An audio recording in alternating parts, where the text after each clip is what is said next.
This podcast is brought to you by sarahraven.com, which is home to everything you need for a truly beautiful and productive garden.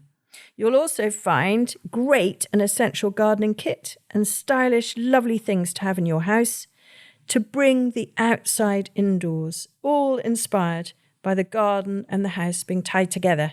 There's also plenty of garden inspiration, how-to videos and specialist growing guides. So head over to sarahraven.com today to discover even more.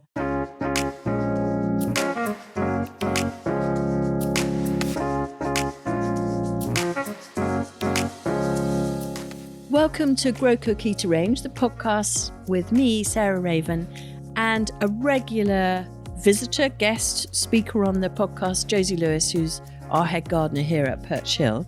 And because it's so early in the new year and, well, extreme weather, wet Christmas, rain, wind, frost, snow, they're all kind of in our minds. We actually thought we'd just take a sidestep from talking about plants and gardening and talk about, well, gardening, but gardening in extreme weather and what we are aware of, and particularly Josie running the garden with each of those things. So whether it's like it's been very cold recently, so frost and snow, or whether it's been very windy, which it has recently, or whether you've got torrential rain, how do each of those things affect your garden?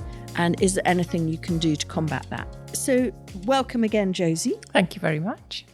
Shall we start perhaps with frost? So given that it's been cold for pretty much the first time in 2 or 3 months, hasn't it? What's the number one thing you think when you come into the garden at Perch Hill and it's a frosty morning? So if there's frost on the ground, don't walk on the grass is the first thing. Yeah. Stick to the paths. The grass may look nice and white and crunchy, but all those little blades are frozen. So if you walk on them, you break them. So it's not ideal to walk over the grass. So stick to the paths if you can.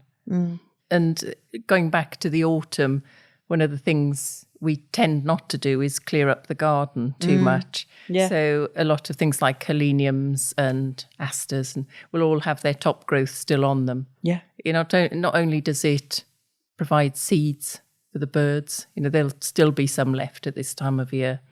It protects all the plant growth that's at soil level. So it just has that it produces like a little microclimate. So it can protect from severe frost. It just helps a little bit.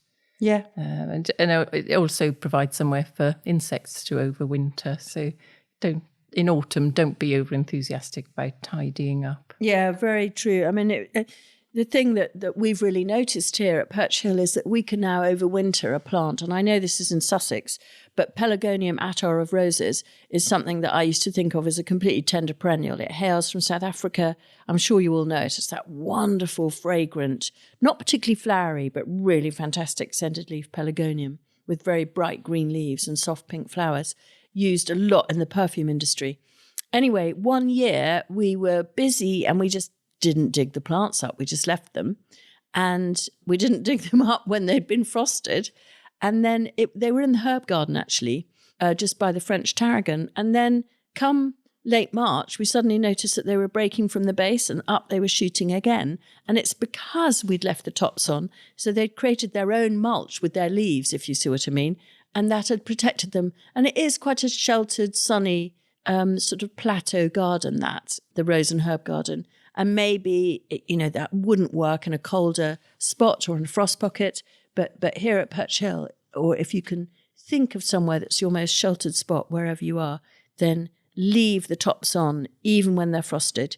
So if we hit a cold snap now, don't rush out the next day and cut off all the singed tops. Leave them where they are. They look quite brown and sludgy, don't they, by spring? But that's still doing a job, covering the roots. Exactly. And the other thing that I really associate a frost with is Josie last year did this brilliant trial of, we plant many, many thousands of tulip bulbs.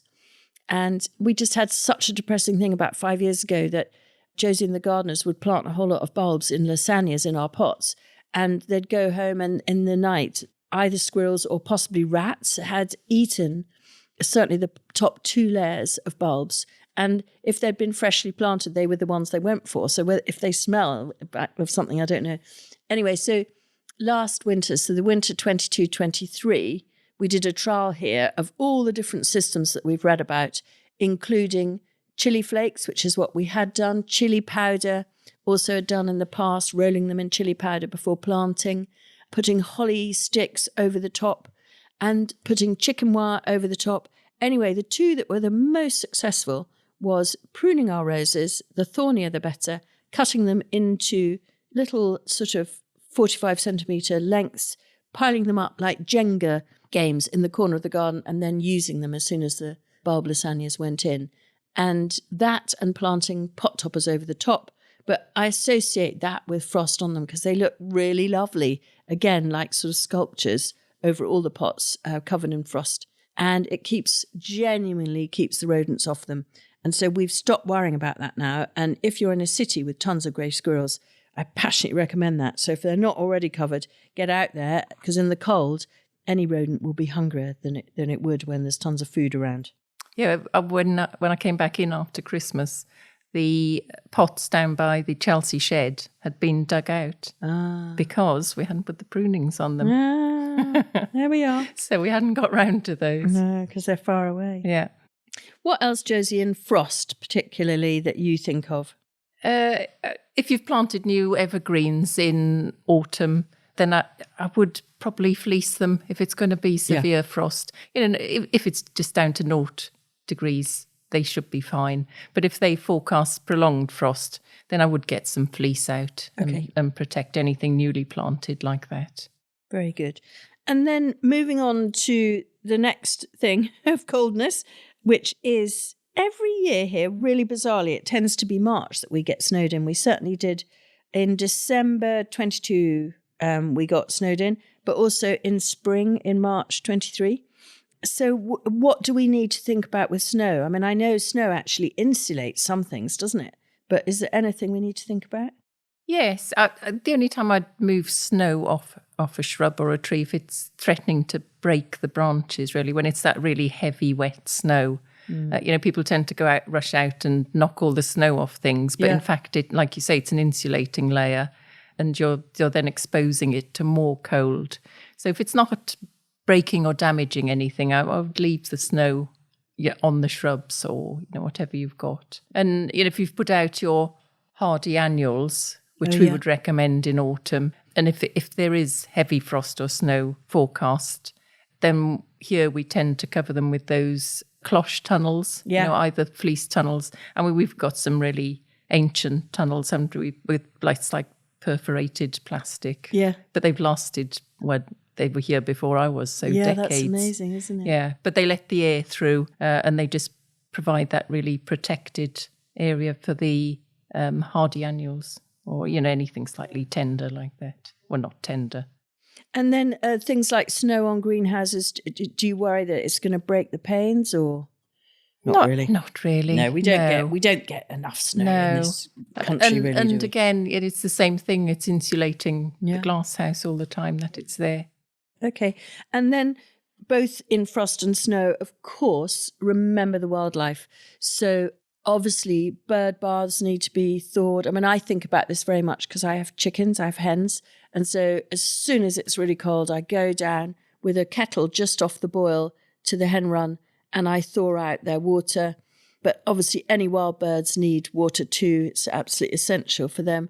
And they need food. And if everything's covered with snow, then put out fat balls, hang them in a tree that they can see.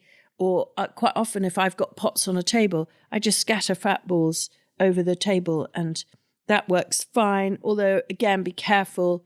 If you're not hanging them, then rodents can be a problem. So squirrel-proof feeders are really, really handy for seeds and things, particularly when everything's hungry. Yeah, and then as we move closer into spring, we, as well as food, we put out our sheep's wool. Yes. So they can use that to build their nests with. Yeah. Using an old bird feeder, we stuff that full of sheep's wool and then they can just use that to, and they do, don't they? They come and pick it out. They really do. I remember Anita Oakes, who's a gardener here until a couple of years ago and whose absolutely incredibly knowledgeable and passionate about garden birds. I remember her stuffing one of the round fat ball holders down just outside our kitchen window, and me thinking it was a kind of dream trapper or something, and feeling it was a bit too cookie for me. But within a week, the whole thing had entirely gone. Yes, yeah. And they just really do use it to line their nests and protect themselves in their roosts, etc. Yes. So just bearing that in mind as well. Good. And then relevant increasingly to our very wet springs, what about heavy rain, Josie? Yeah, well, that's quite relevant for now, isn't it? We've had so much rain. Christmas was so wet, and all the awful flooding we've had recently. So pots you have to give immediate attention to. They should be up on bricks anyway. But if you're noticing that there's standing water on top of a pot, then... Hold on. Doggies? Really? We're trying to record here. Oh, dear. Okay. So if you notice you've got pots with standing water on top of them and it's not pouring with rain, then you'll know then they're not draining, and so they need immediate attention. So they could be, you think you put them in the shelter of a shed, but of course the gutter might be overflowing and just really filling them up. But of course, the other thing is the hole in the bottom might be blocked. And of course, we've had this in our whopper pots, didn't we, in the Oast garden? So it's sort of a 2 or 3 person job to tip them on their sides without tipping the contents out. Yeah. And then the person who draws the short straw has to go underneath the pot and poke around with a screwdriver. And we found that we'd use polystyrene, thinking, we'll use our polystyrene to crock the bottom of the pots. But of course, it was a flat piece of polystyrene that had completely blocked the pot. So once we'd poked it with a screwdriver and made a new hole, then all the water gushed out and the compost eventually dried out. But, it is really important to have your pots up on bricks so they can drain away. I'm going to interrupt you, Josie, because you might pick up slightly odd noise in the background here, which is our dogs have just come in from a very, very wet walk. And so they are scraping themselves on the bits of furniture and on the carpet to try and dry them. And I can't get them a towel because I'm doing the podcast. So if you hear funny noises, then you'll know what it is. But it's very relevant because we're talking about heavy rain. So carry on, Josie. They're being very entertaining and I'm trying to ignore them. So that's pots. Also, if you've mulched your dahlias in the autumn, and you should have lovely molehills over the tubers in your garden. In the heavy rain, this tends to wash away, so keep going back and checking that the molehills are still there. And if you've got more mulch to add, that's ideal, really. You want that mound so the rain is diverted off the centre of the tubers, really. And the other thing you might notice is puddling on the soil surface. So if we've walked too much on an area of soil, which you shouldn't be doing anyway when it's wet, then you'll know that bit of ground soil needs to be aerated. So the puddling really shows up, and it's quite good really to go and look at your garden immediately after rain, and you'll see where it's compacted soil. Yeah. So treat it, don't ignore it. Yeah, very good. So all really good tips. And I guess the final one is really, really windy.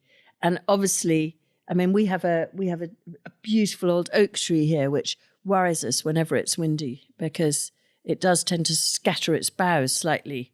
I mean, it's probably 400 years old. But apart from obvious health and safety issues, are there other things, Josie, that we really need to bear in mind? Yes. I mean, you notice it particularly with roses. You get windrock, and they form that collar, don't they, where the stem goes into the ground, where they circle round. That's where that'll then fill with rain, and then that'll rot. So that's absolute no for your roses. So if you see it happening, I tend to loosen the soil on that collar, and you can either fill it with compost, or so it's not filling with water. And just loosen the soil, fill it with compost, and then settle it down again. Not putting your heel to it, but just with your hands pushing it in around the rose just to keep it stable. And then taking the top third off. If they're really tall roses, they catch the wind. Buddleia the same.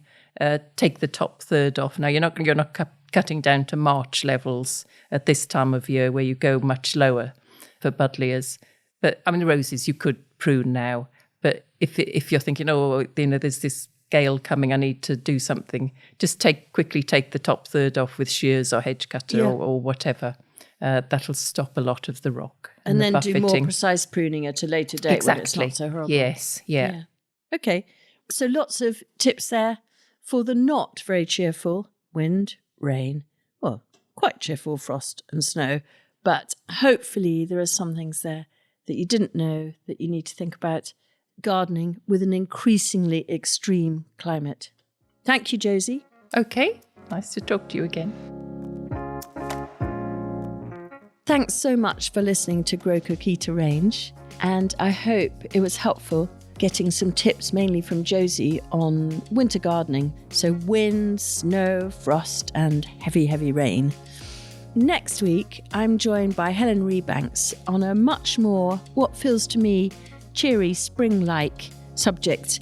She's written this wonderful book called The Farmer's Wife about farming in the north of England with her husband James, and everything from lambing to cake making to bringing up children, and really the day-to-day detail of a farmer's wife. I absolutely love the book and I love talking to her, so I hope you'll join me for that next week.